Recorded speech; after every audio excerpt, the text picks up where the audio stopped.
अभी I think everything is open at this point of time. Greenland हो गया, Iran हो गया, इंडिया हो गया, आपकी कोलंबिया, मेक्सिको, निकारागुआ की बात ज़्यादा नहीं होती है, वो हो गया। तो ये क्यूबा भी है पार्ट ऑफ इट।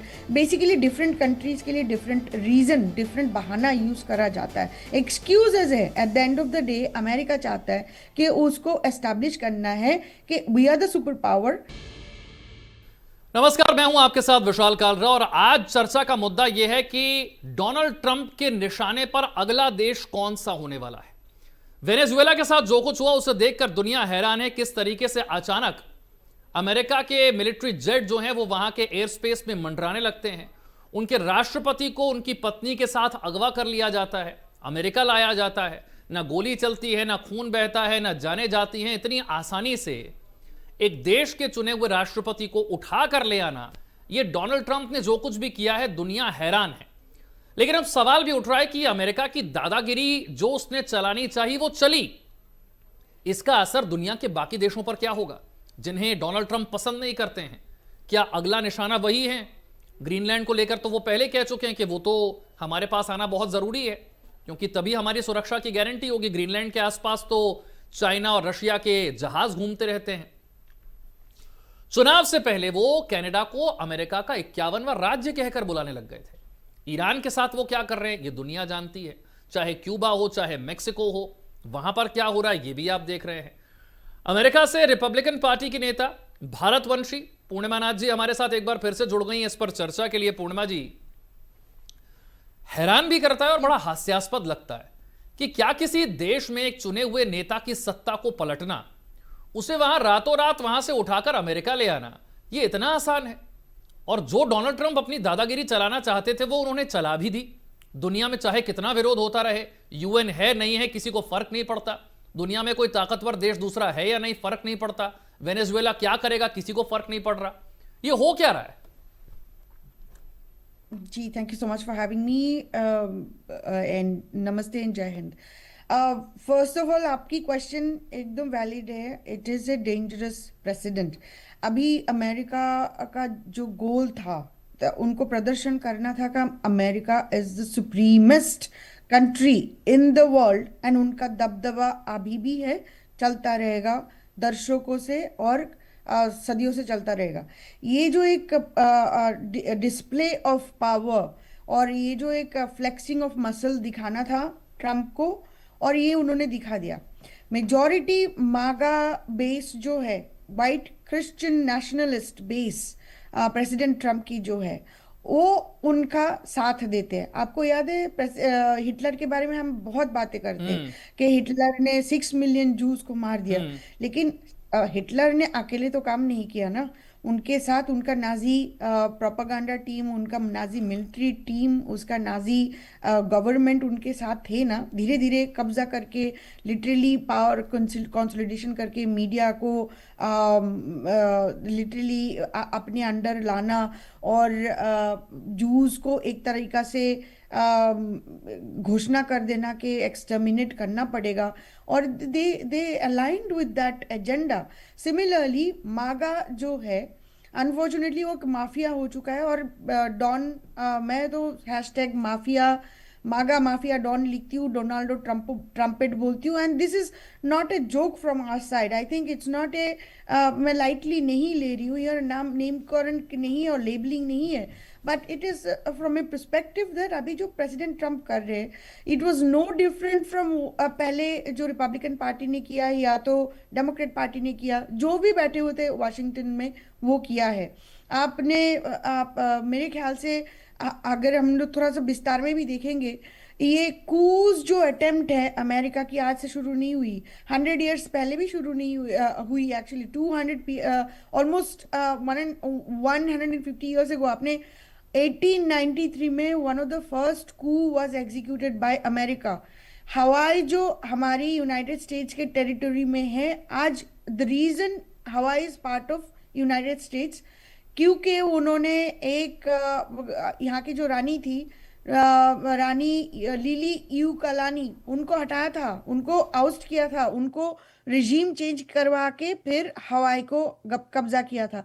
फिर आगे बढ़ते जाइए, 1903 में पनामा, 1953 में ईरान, 1954 में ग्वाटेमाला, 1964 में ब्राजील, उससे पहले 1961 में क्यूबा था, अब 1973 में चिले, अब बढ़ते बढ़ते इराक, सीरिया, लीबिया, अफगानिस्तान।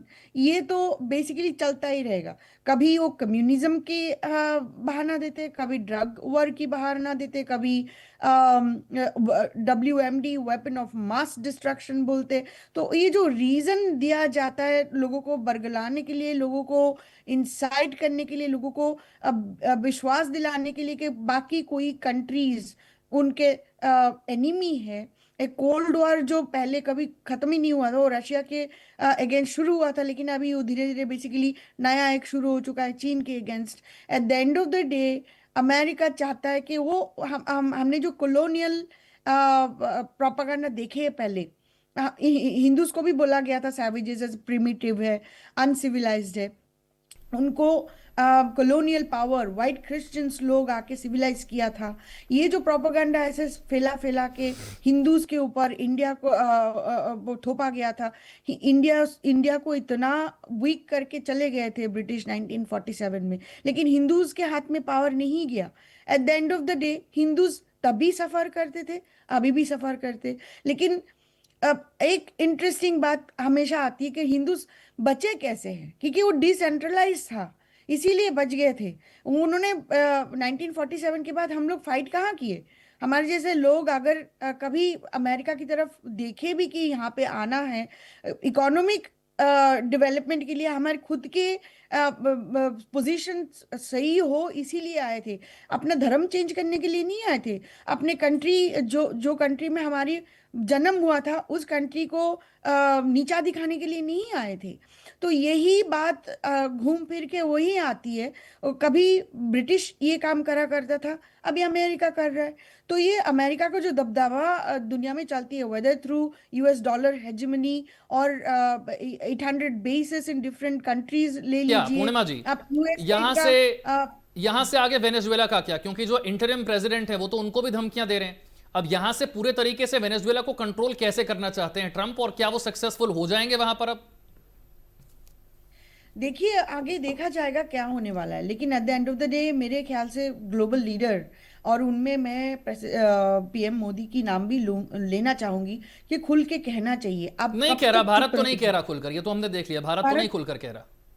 नहीं कह रहा है, ऑब्वियसली नॉर्थ कोरिया कह रहे, लेकिन मेरे ख्याल से भारत का वो समय आ चुका है कि कभी ना कभी आपको थोड़ा सा सही और राइचियस लाइन के लिए, पाथ के लिए आवाज उठानी लेकिन चाहिए। क्या लगता है आपको, आप सिर्फ तेल के लिए किया गया? क्योंकि माना जाता है कि दुनिया का 18%, 18% ऑयल अकेले वेनेजुएला में है।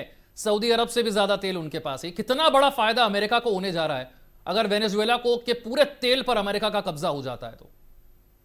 देखिए इट इज नॉट जस्ट तेल ना, इट इज वेनेजुएला में तो गोल्ड भी है, मिनरल्स भी है।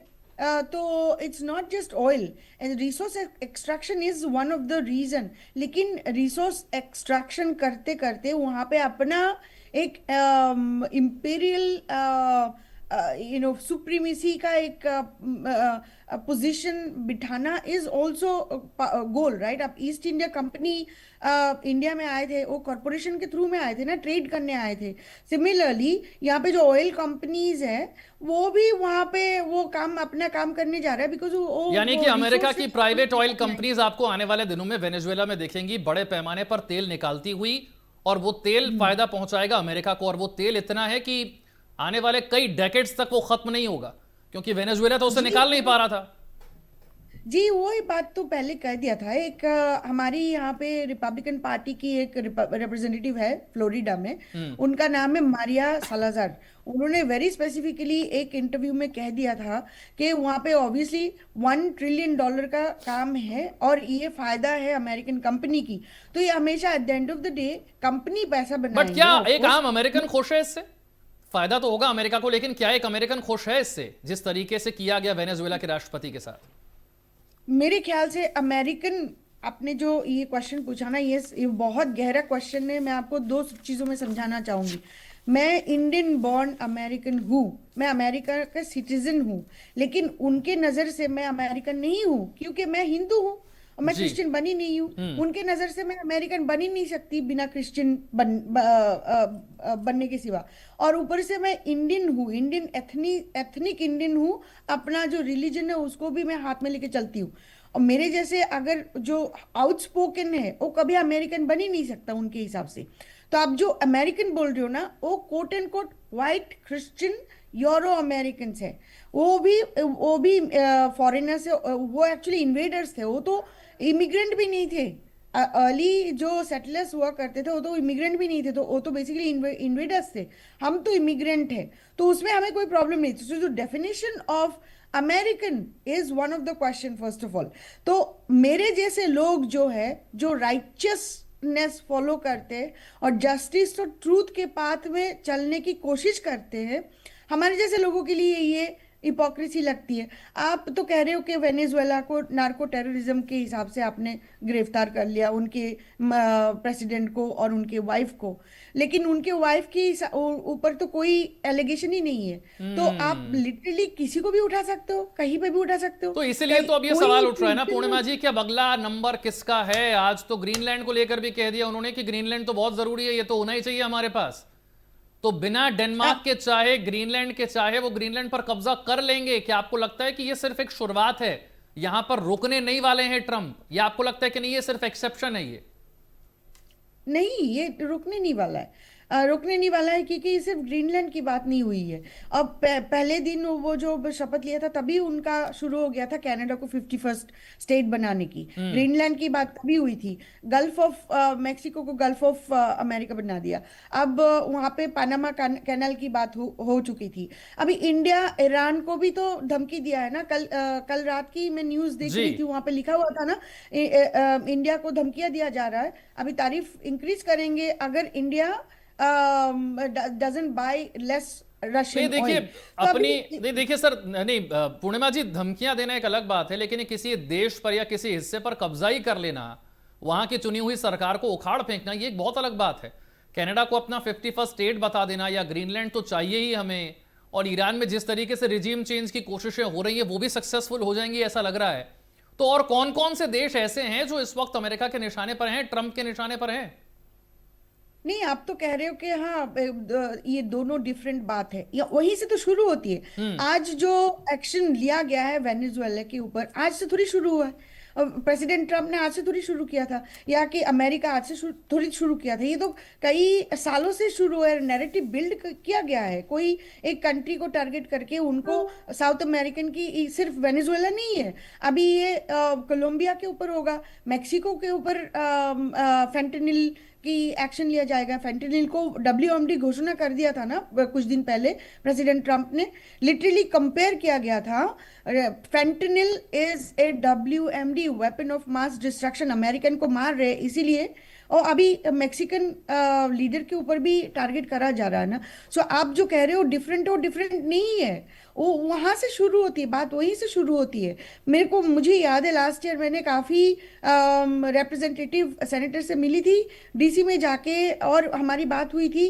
दोनों पार्टीज के मिले हैं, तो दोनों पार्टीज की अपनी अपनी एजेंडा होती है, टैक्टिक्स डिफरेंट होती है, लेकिन गोल वही है और टारगेट्स भी वही होगा, थोड़ा डिफरेंट तरीके से। अगर डेमोक्रेट ने कभी बोल दिया कि हाँ ये गलत है, लेकिन वो US एड भेज के आपका कंट्री कंट्रोल ही करते थे।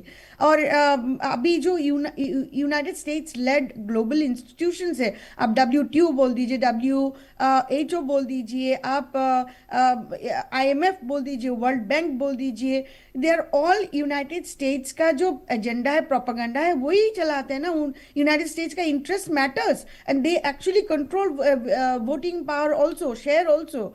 तो आप पाकिस्तान को पैसा क्यों भेजा जा रहा है, जो कि सबको दुनिया को पता है Pakistan is a terrorist state, और वो एक्चुअली टेररिज्म को सपोर्ट करते, नर्चर करते, और मिलिट्री स्टेट भी बनी हुई है दुनिया में।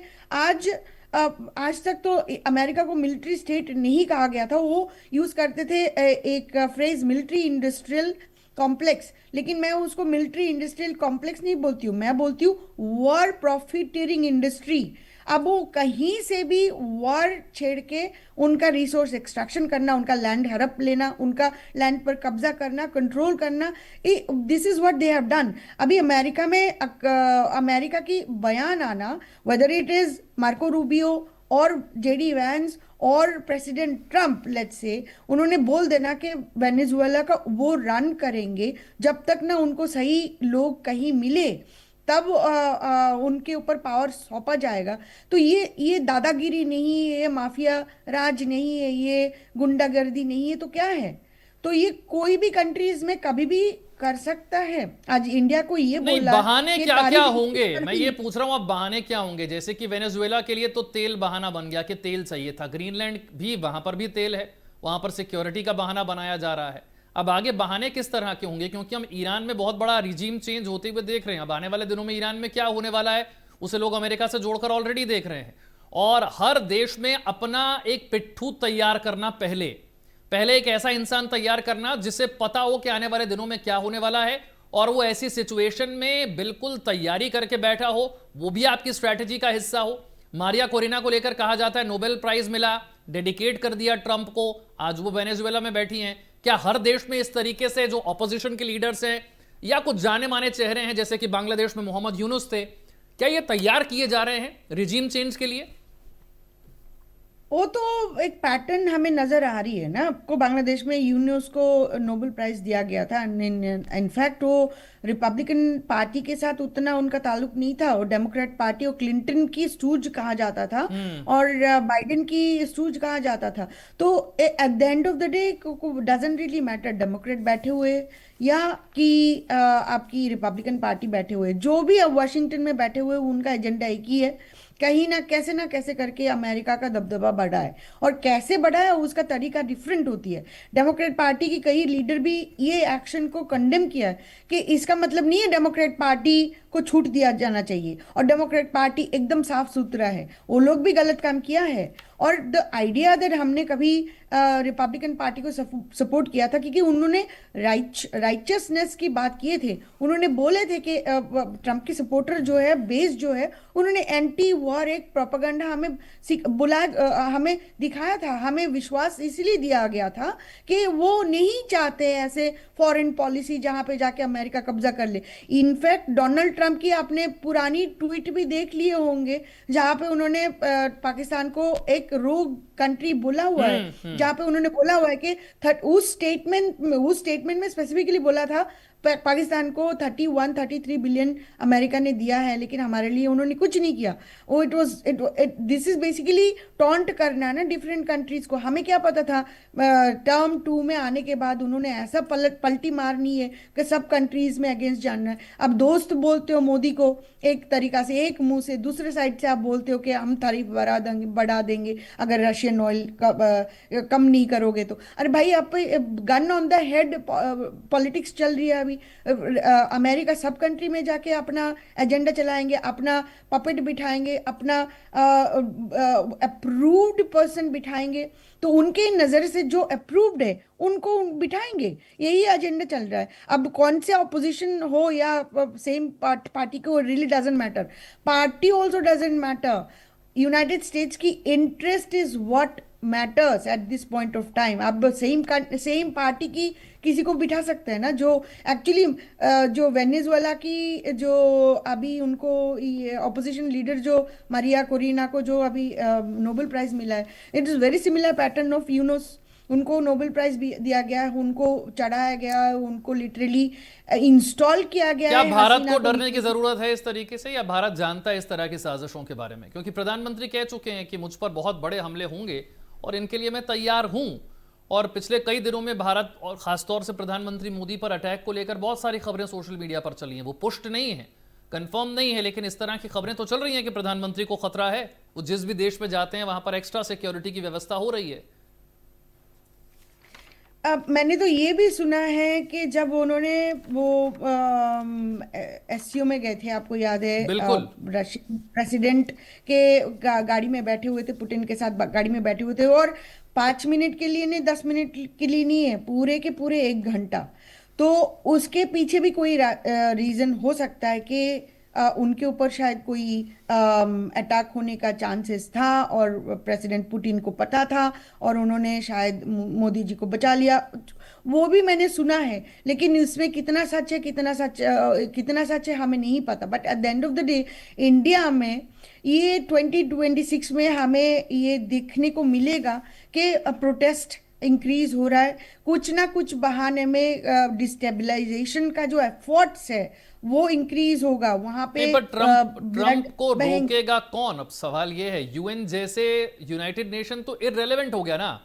जब आप दिन दहाड़े किसी देश में उसके राष्ट्रपति को उठा कर ले आते हैं और यूएन चुपचाप बैठकर तमाशा देख रहा है, तो यूएन इररेलेवेंट है। फिर दुनिया में कोई भी यूएन को क्यों पूछेगा? क्या मतलब है यूएन का? देखिए, यूएन भी तो यूएस लेड ही है ना। यस। यूएन भी लिटरली यूएस के इंटरेस्ट को ही आगे बढ़ा रहे हैं ना। तो अब मेरे ख्याल से आपको ये यूएन से बाहर जाके ये सोचना पड़ेगा eight the end of the day. आप अगर कांग्रेस पार्टी की हिस्ट्री देख लीजिए, it was created by British. India बिल्कुल। की हित में तो नहीं बना था वो, है ना। वो पर्टिकुलर पार्टी इंडिया में। सिमिलरली अभी यहाँ पे आप लोग को पैरेलल अगर देखेंगे, अभी कोई भी इंस्टीट्यूशन, ग्लोबल इंस्टीट्यूशन हो, उसमें यूएस का ही दबदबा है। वो जहां चाहेंगे वहीं पे पैसे भेजेंगे, वो जहां चाहेंगे दूसरे कंट्री को यूज करेंगे। आपने बहाने की बात किए थे मुझे, कोई भी कंट्री को टारगेट करने के लिए उसका फॉल्ट लाइन यूज करा जाता है। इंडिया को सीपीसी यानी country of particular concern declare करने के लिए यूनाइटेड स्टेट्स काफी सालों से कोशिश कर रहा है। यूएससीआईआरएफ जो ऑर्गेनाइजेशन है, जो United states council of on international religious freedom, वो लिटरली इंडिया को सीपीसी घोषणा करने के लिए तुले पूरे लगे हुए, वेरी कंसिस्टेंटली। तो वो यूज कर सकता है। ह्यूमन राइट्स अच्छा, अब्यूज हो रहा है, वो एक तो एक अभी भी आखिरी कर रहा है ना। एक आखिरी सवाल, यहां से आगे अगला स्टेप अमेरिका का क्या नजर आता है आपको, और किस देश पर नजर आता है जिस पर शायद अभी दुनिया की नजर नहीं जा रही है?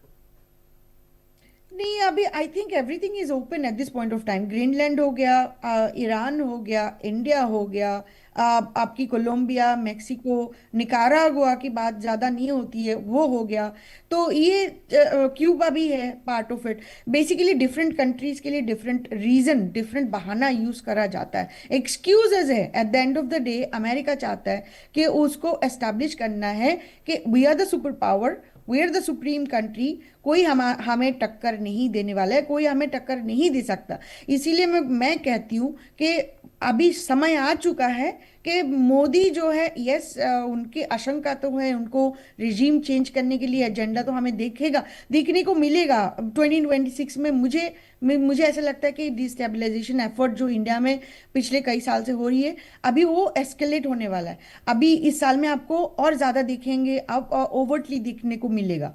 तो ये जो सिचुएशन है, अभी समय आ चुका है जो कोई भी कंट्री जिनको थोड़ा सा भी आउंस ऑफ डिग्निटी, थोड़ा सेल्फ रिस्पेक्ट हो ना, उनको कहना चाहिए। मोदी जी ने पहले किया नहीं, कहे नहीं है इंडिया, नहीं कहे, डजेंट मैटर।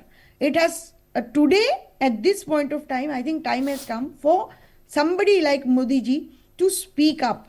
आप बोलिए, आपको बोलने का अधिकार है और आपको बोलना जरूरी भी है, क्योंकि अभी जो लोग हैं ना, अब सोशल मीडिया हाथ में है। और जब तक वो अमेरिका जैसे कंट्री सोशल मीडिया को कंट्रोल नहीं करेंगे, तब तक हम तो बोलेंगे ना। हमारे जैसे लोग बिना पावर की, बिना कोई एजेंडा की, बिना कोई फाइनेंशियल सपोर्ट की हम कह रहे हैं ना। आपके चैनल में मैं आई हूं ना, आप कोई चेक लिखे हो कभी मुझे, लेकिन मैं जो मुझे सही लगता है मैं आपके साथ डिस्कस कर रही हूँ ना, खुल के बिल्कुल। कर रही हूँ ना, और बिना डर से कर रही हूँ ना, बिना सोच के कर रही हूँ ना कि मुझे उड़ाया जाएगा, मेरे ऊपर टारगेट होने वाला है, मेरे ऊपर एजेंडा चलाया जाएगा। मैं फिर भी मैं कर रही हूँ, मेरे ऊपर मैं अपना हित नहीं देख रही हूँ, लेकिन मुझे जो सही लग रहा है मैं वो कर रही हूँ। और मेरे ऊपर क्या एजेंडा और क्या एक्शन होने वाला है मुझे नहीं पता। बिल्कुल, आप उसके लिए खुलकर बोल रही हैं, तभी तभी हम आपसे इस तरीके से खुलकर बात कर भी पा रहे हैं। समय इतने की इजाजत देता है, लेकिन आपने काफी कुछ साफ कर दिया कि डोनाल्ड ट्रंप के निशाने पर आगे कौन से देश हैं, किस तरह के बहाने बनाए जाएंगे, किस तरह के पैटर्न आपको देखने को मिलेंगे। इसी तरीके के पैटर्न हमने पहले भी देखे हैं। जरूरी यह है कि दुनिया के कुछ देश आगे आए, और इस दादागिरी को समय रहते रोक लें। बहुत बहुत शुक्रिया पूर्णिमा नाथ जी हमारे साथ जुड़ने के लिए और इस चर्चा के लिए। छोटा सा